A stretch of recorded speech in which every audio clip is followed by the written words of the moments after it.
Bonjour tout le monde, Patrick Melchior, maire de Farnham. Écoutez, effectivement, j'ai dit que je prenais une pause des réseaux sociaux. Je continue de la prendre. Je vais tenter, de toute façon, j'ai en masse de travail sur le terrain, tenter de prendre soin aussi de ma petite famille qui me prête beaucoup à la politique municipale de ces temps-ci.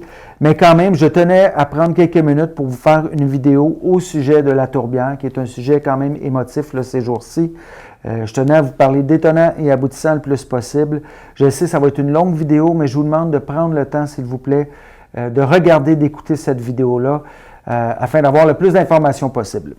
D'abord, merci aux participantes, aux participants de la consultation publique au mois de juin et qui sont venus à la rencontre d'information le 28 septembre. On a entendu les opinions pour, indécis, contre. J'aimerais vous dire une chose, je fais une parenthèse. Vous savez, dans la vie, si on est contre un projet, on a le droit d'être contre un projet. Mais il faut rester ouvert, il faut nous faire confiance aussi et surtout pas ne devenir vindicatif. C'est d'ailleurs pourquoi je quitte un peu les réseaux sociaux, je l'avais expliqué, on peut émettre notre opinion, tout se dit, mais il y a la manière.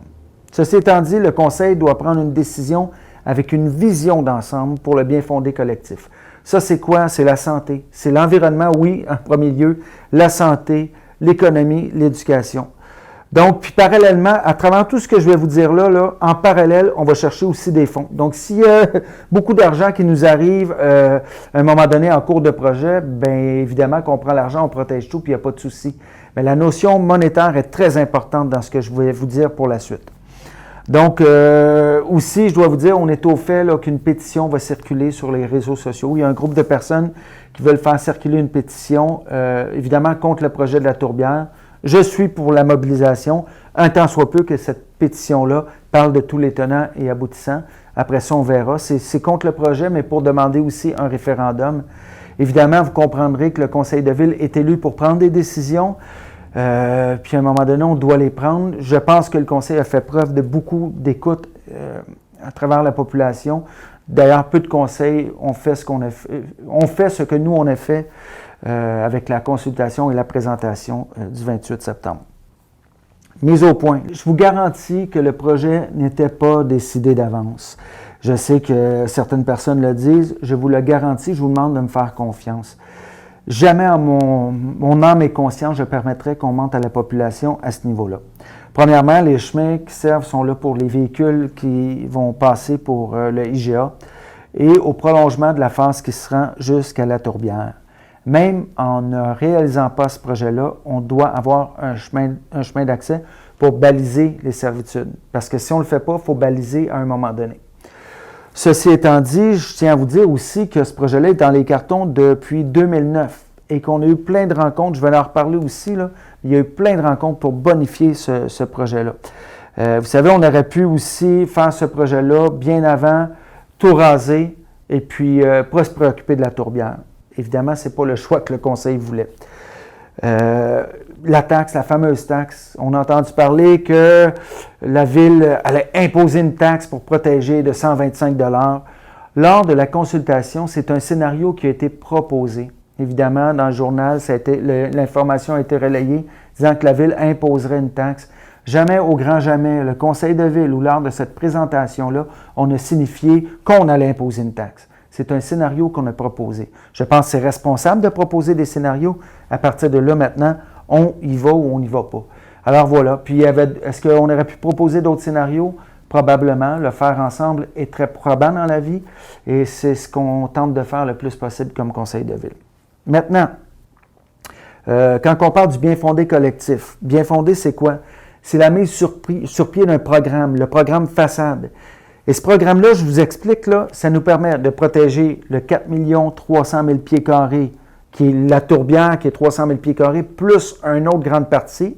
C'est aussi de protéger le terrain derrière l'école JJB à Farnham. Vous savez, ce terrain-là, présentement, il y a une réserve foncière sur ce terrain-là que la Ville a mise. Ce terrain-là appartient à des promoteurs. La seule façon de le protéger, c'est de l'acheter. Pour l'acheter, on n'en a pas de moyens financiers. Alors, en permettant la construction du grand pourtour de la tourbière, donc c'est pas collé sur la tourbière. Quand je parle de grand pourtour, en fait, ce que je veux dire, c'est le plus éloigné possible de la tourbière, de maisons sur pilotis, de maisons éco-responsables, de maisons qui vont permettre la connectivité pour les animaux. En faisant ça, ça nous permet d'avoir les sous nécessaires pour protéger le terrain derrière l'école, pour protéger les terrains le long de la 104 qui ne nous appartiennent pas. Alors, en achetant ces terrains-là, on les protège de façon pérenne.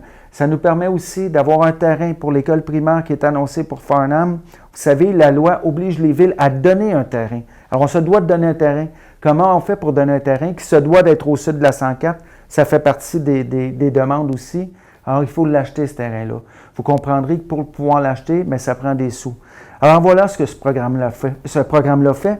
Et en plus de ça, on va pouvoir acheter d'autres terrains, on va pouvoir faire la réfection des passerelles.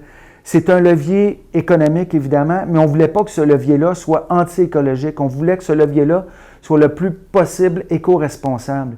Et vous savez, ça se peut dans la vie de faire des projets qui prennent soin de l'environnement. C'est ce qu'on tente de faire à la Ville. Je vous demande de nous faire confiance. On va tout faire ce qu'il faut à travers un programme particulier d'urbanisation afin que ce projet-là soit éco-responsable. Et d'autant plus, en plus sur les lots qui seront construits, la Ville, on demande de garder 30 du couvert forestier.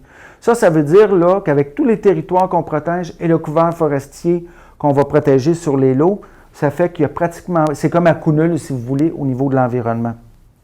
Alors voilà ce que ça va nous permettre de faire. Et avec tout ça, là, tous les territoires protégés à Farnham, avec ce qu'on va faire, mais ça va être, à toute fin pratique, là, on va être une des villes avec le plus de territoires protégés de Sherbrooke à Montréal.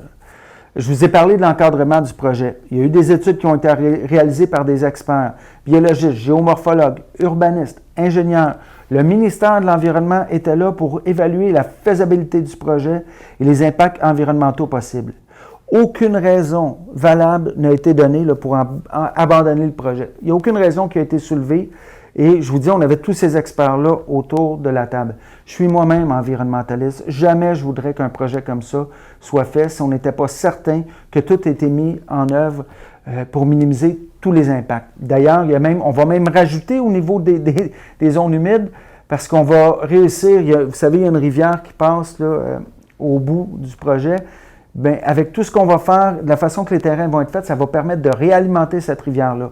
4 étangs de rétention vont être construits qui vont être comme des parcs auxquels on va avoir accès d'une façon sécuritaire parce que ce ne sera pas en grande pente. Je pense aux enfants aussi, évidemment, à ce niveau-là.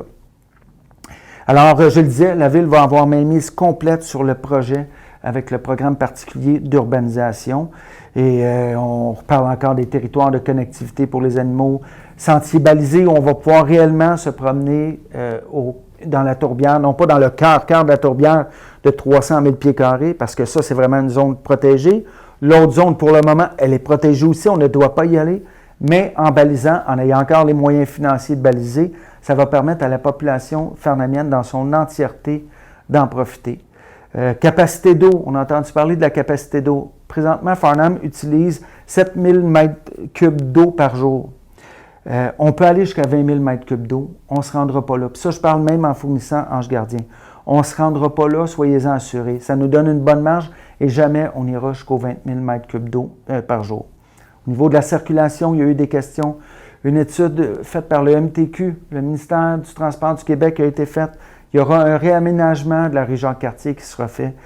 On va bénéficier de subventions aussi pour ça. Vous savez, la population arrive. Évidemment, on ne peut pas dire non, il n'y a personne qui arrive sur le territoire de Farnham. Alors, comment on le fait? Comment on le fait bien? Je sais que par le passé, il y a eu des développements qui, pour certaines personnes, n'étaient pas en accord avec l'environnement. Il faut apprendre de tout ça comme conseil de ville. Il faut apprendre de tout ça comme population. Il faut apprendre de tout ça comme ville. L'important, là, c'est de faire ce qu'il faut maintenant pour demain. Conclusion. Donc, des servitudes de conservation qui sont là présentement, qui font que normalement, on ne peut pas circuler. On va s'arranger pour que la population puisse circuler tout en respectant l'environnement.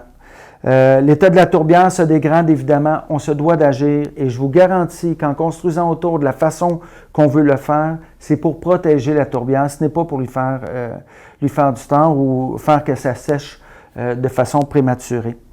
C'est une opportunité exceptionnelle qui va nous permettre d'arriver dans un Farnham 2.0, mais un Farnham 2.0 qui favorise économie au lieu de l'économie, c'est-à-dire prendre soin de l'écologie tout en étant prospère.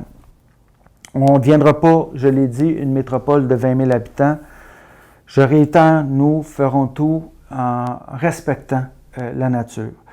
Et vous savez, encore une fois, je le répète parce que je trouve ça important de le dire, le conseil se doit d'avoir une vision globale. L'école primaire, on en a besoin. Moi, j'ai des familles qui m'en ont parlé. On parle de 16 classes. Le terrain derrière l'école JJB, on m'en a parlé, on va le protéger. Les terrains, le limitrophe à la 104, on me disait qu'on ne voulait pas de développement là, il n'y en aura pas.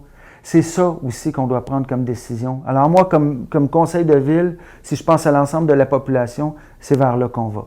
Les étapes à venir, terminer le plan directeur des infrastructures, rédaction réglementaire du PPU, Programme particulier d'urbanisation, du PIA, ouverture de la phase 1 qui va se faire jusqu'à la tourbière.